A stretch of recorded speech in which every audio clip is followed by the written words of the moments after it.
What's up, everybody? Dog 985. There's levels to this. I got a quick video for you guys tonight. I got to get my workout in. We had a potluck at work, and I had some carbs this morning. And I'm 38 years old. If you have carbs when you're 38, you got to burn them carbs. If not, those carbs will burn you. Trust me. They don't. Metabolism don't work the same after like age 30.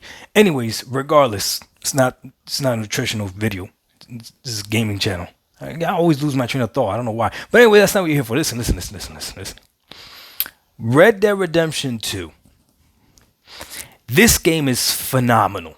Oh my God, this game is incredible. So incredible that I'm playing it twice. I'm playing it on my Asus ROG Ally, which it runs great. I play it at 720 sometimes with RSR on, and I get above 60 frames on a handheld, which is just ridiculous. Or sometimes I bump it up to 1080p and have it looking a little bit sharper. And I'm running at 45 frames to 50 frames, but the Asus ROG Ally has VRR, so it's still smooth. I'm telling you, that machine is phenomenal, and that game on that machine, I'm just like, it blows my mind. And I'm also playing it on my Xbox Series X. Now, on my Xbox Series X, it's locked to 30 frames per second. However, it's 4K or upscaled to 4K. I don't even know if it's native 4K. All I know is that it's extremely sharp. And the Xbox Series X has auto HDR, and the game looks phenomenal. The game is hands down. Red Dead Redemption 2 is probably has to be top 5 best games that I've ever seen. Like, just the game's phenomenal. And then what you could do in the game, the game is incredible. Okay. And I'm sitting back looking at this game, and I'm thinking about this game, and I'm thinking about where gaming is right now. And at the beginning of this generation, I said that games have already looked good. The only thing games were missing was that 60 frames consistent across the board, all games, because games already looked good. But for whatever reason, I don't know why, the industry was so big on getting ray tracing and getting a bigger open world, and getting was it untethered co-op, like all these weird things that I don't know who asked for that. Why did someone want to play Gotham Knights with their friend and have them be across the map doing something completely different while you're doing something over here? Like, why would you even play co-op like that? Like that I didn't understand, and that was apparently the reason for 30 frames, per second or whatever, right? Then you got games like Starfield on the Xbox Series X. I still have no idea why that game runs at 30 frames, because you can save sandwiches if you want, because it has to remember where you left the sandwich. Like, that's the dumbest thing in the world, right? But at least when you look at something like Red Dead Redemption and it's running at 30 frames on the Xbox Series X, you let it fly because it's an older game, and the game still looks, if not better than Starfield and better than Gotham Knights. Bro, the game looks phenomenal, right? And again, the world is incredible. The things you could do in the world, the mechanics of the world, the physics of the world, incredible. Bro, the other day I threw a dude off a mountain, and he just kept rolling until he actually hit a rock and stopped, and he started cursing at me. It's insane. The game is insane. And I'm looking at this game, and I'm like, okay, there's games like this that are gonna come out that are going to be expensive. I think the budget for that game was something like in the 150 million or something like that, right? Okay, those games are gonna be expensive, and we need those types of games, right? Like, I want to be able to play those types of games, right? However, I also want the games that are in 150 million. I also want the games like Hi-Fi Rush. I want the games that are just incredibly fun to play, and the artistic style is perfect for the type of game that it is. I want those type of games as well. So I want both of the strategies that that the PlayStation is using and Xbox is using to work, because at the end of the day, I want more games, period. So I want the subscription service to work so that Microsoft continues to put games into subscription service, good games, and indie developers with their ideas and their imaginations can go ahead and keep making games that you and I can play and enjoy and find gems like, bro, I never thought that I would like this game, man. This game is phenomenal. Like, I want that experience. But then I also want the Red Dead Redemption 2 experience. I want to be able to play games where I'm just blown and I'm just in awe, right? But I want both. I want both of them to be, what's the word you guys use? Sustainable. I want both of them to be profitable, right? And as I sat back today and I'm sitting there playing Red Dead Redemption 2, I'm sitting there and I'm thinking, you know what? I'm doing my part. As much trash as I talk about PlayStation and all that other stuff, I subscribe to Game Pass Ultimate, which is the top tier of Game Pass Ultimate, and I have purchased Spider-Man 2, I've purchased Ratchet and Clank, I've purchased Horizon Forbidden West. Like, I'm buying the PlayStation blockbusters. I haven't bought a remaster or a remake yet because I haven't seen a need to or whatever. And I even subscribe to PlayStation Plus Premium for now. My subscription ends in May.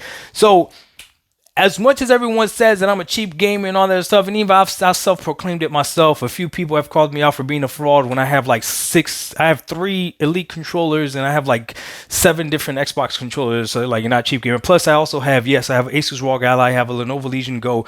So okay, yes, I spend money on gaming. Yes, I do. Okay, I do. But I still don't want to spend $80 to $100 on the video games unless it's going to blow my mind way more than what this game is doing, Red Dead Redemption 2. You play a game from time to time that sets a bar. I want you to tell me what that bar is. In terms of storytelling and the way they make you play the game again, the game that has set the bar for me, and I know you're not going to like this answer, but it just is what it is Starfield. I'm sorry, just is what it is. I have never played a single player game and have gone over it again and again and again and still know that I'm going to play it again because I already know what my next run through is going to look like in the next universe. I'm not trying to by this point, if you haven't beaten Starfield, you're not going to beat it, right? That means you just didn't like the game, right? But I like playing as me in a different universe, but knowing that it's still me. Like this next time I'm gonna be a complete asshole. Sorry, pardon my words. That's my next goal throughout the next game. My goal is to make every single person mad at me. I don't care, but I'm excited about that. So I'm already excited about playing the game again. No game has ever done that before, right? So that Starfield fits in that box right there. When it comes to gunplay, right? To gameplay as far as shooting, there's something special. I know you're not gonna like this either about Halo Infinite. I just like the way it feels when you kill somebody. Just a simple little I just like the shooting mechanic. I don't know if it's because there's no recoil in the game really, or only some guns have recoil. I don't know what it is, but I really enjoy Halo Infinite, right? I also enjoy Apex Legends. That's my battle royale of choice, right? But I'm not going to lie to you, I do like looking at beautiful worlds from time to time, right? So Horizon Forbidden West, oh my God, that game is gorgeous. That game is beautiful. Do I wish the story was better? Sure, but the world is beautiful. Then I want games that have great stories like A Plague Tale Requiem and A Plague Tale Innocence. Oh my goodness, get to the end of A Plague Tale freaking Requiem and tell me that game doesn't move you. Play Hellblade all the way to the end. Games like that are just a little bit weird and quirky, but like get you thinking, right? Even Scorn, I even had a lot of fun playing Scorn, and when I got to the end of Scorn and it told the story without having any words, to me it was amazing. And now I'm playing again Red Dead Redemption 2, and this game is setting a different bar for me of a game that looks amazing, has great gameplay. Now people are telling me, Doc, you're playing it after they fixed the gameplay, because when the game first came out, the gunplay was horrible, all that other stuff. I don't know. All I'm telling you is that I'm playing it right now, right? And the game is phenomenal. I bought the game twice, like I said. I want that. Everything that I just mentioned as far as a gamer, I want that. And right now we're okay. Right now we're good. Right now we have it. Okay. But if you're looking, this is what I'm trying to tell everybody. If you're looking at both sides of the gaming sphere, the Xbox fans, my camp, is letting the PlayStation fans know, like, hey, especially based on this leak, things are looking grim for Sony. It doesn't matter how many consoles they have sold. We all know the money's in the software. Like, no, I don't think anybody, because once you buy the hardware, that's it. That's that one purchase, and then that's it. If you're not actually buying software for the thing, it doesn't really matter, right? And the software that Sony is creating is so expensive, they have to attach themselves to very popular IPs, right? Red Dead Redemption 2, this game, this innovative game, is not tied to a movie IP or a comic IP or anything like that. So it kind of sucks that it looks like the future of these types of games has to be funded by the fact that it's a large IP that a lot of people can attach to. I hope I'm wrong. I hope innovation is still coming down the pipeline, but the big blockbuster games, it doesn't look like it. It looks like there's remasters, remakes, and things that are big IPs. Even on the Xbox side, Blade, right? It's a big IP, right? So the creativity and the smaller studios are the ones that are being creative. At least that's what it looks like right now. And again, I want that variety. I want to be able to play all of it. I want to be able to play every single style of game, but I want them all to succeed, if that makes sense. So the Xbox fans is telling the PlayStation fans, hey, it looks like this is not sustainable. It looks like AAA gaming is not sustainable. It looks like the only way you guys are going to make it is if Sony keeps attaching itself to a high IP or whatever. And then the PlayStation fans are telling the Xbox fans that subscription services are not sustainable because look at how many Xbox sold and all sorts of stuff, which doesn't make any sense because you already know Xbox is about you being able to play everywhere, right?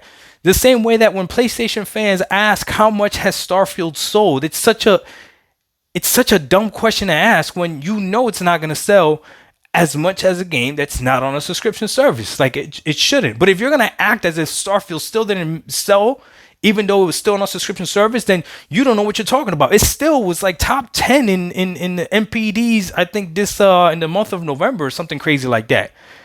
A game that's on a subscription service. A game that everyone was willing to play on a subscription service still sold, right? So regardless though, right now though, we can enjoy what we have, and we currently have both. But for how long? And I'm telling you right now, it feels as if the subscription base of gaming is going to outlast the AAA blockbuster style of gaming. For the simple fact that the subscription base of gaming is backed by Microsoft, which is a company that can afford to throw more money at it.